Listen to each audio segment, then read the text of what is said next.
In the early 1960s, some Democrats were being called soft communists, leading JFK to take a stance against communism in Vietnam. JFK increased financial aid to Diem, who was the South Vietnam president. He also sent thousands of military advisors to help train the South Vietnam troops. However, Diem's popularity continued to sink. He continued with corruption. He still failed to do any kind of land reform for the peasants, increased attacks on Buddhists, and he created the Hamlet Program. The Hamlet Program was moving all villagers in South Vietnam to protected villages to try to keep out the VC.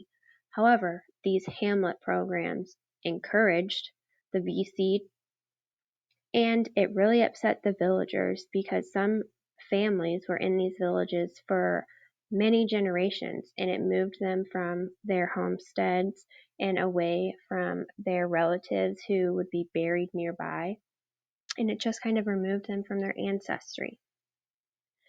The United States knew in order to stop the chaos in South Vietnam and the Viet Cong and Ho Chi Minh popularity from rising, they needed to remove Diem as president. So as a result, the United States helped stage a coup, or a government takeover, to remove Diem. JFK insisted that Diem not be assassinated or die during the coup. However, that did not happen. Diem ended up being assassinated. And then, shortly after Diem's assassinated, JFK was assassinated. But before JFK's death, he wanted to withdraw troops from Vietnam.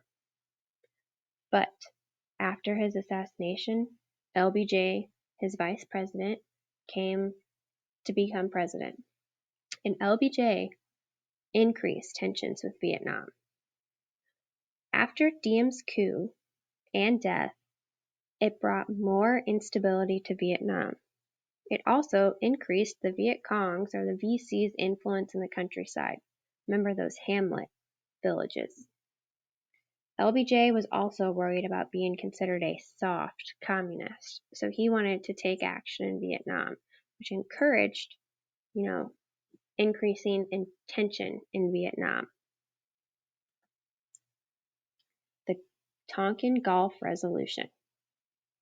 In August 2nd, 1964, a North Vietnamese patrol boat fired a torpedo at a United States ship, the USS Maddox. Their torpedo missed, but the US Maddox returned fire. 2 days later, the USS Maddox and another destroyer off the coast of North Vietnam began firing, despite bad weather, to accurately report enemy's attacks.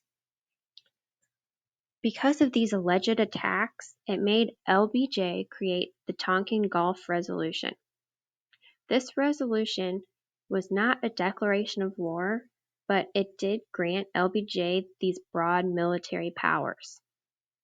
It is also known that the USS Maddox and that other destroyer in August 4th started just randomly firing, and that the crew on the ship, reported that they never saw an enemy attack. So it was just a reason for LBJ to get these military powers. Soon, in February 1964, with these new powers of the Tonkin Gulf Resolution, LBJ unleashed Operation Rolling Thunder, which is the first sustained bombing in North Vietnam.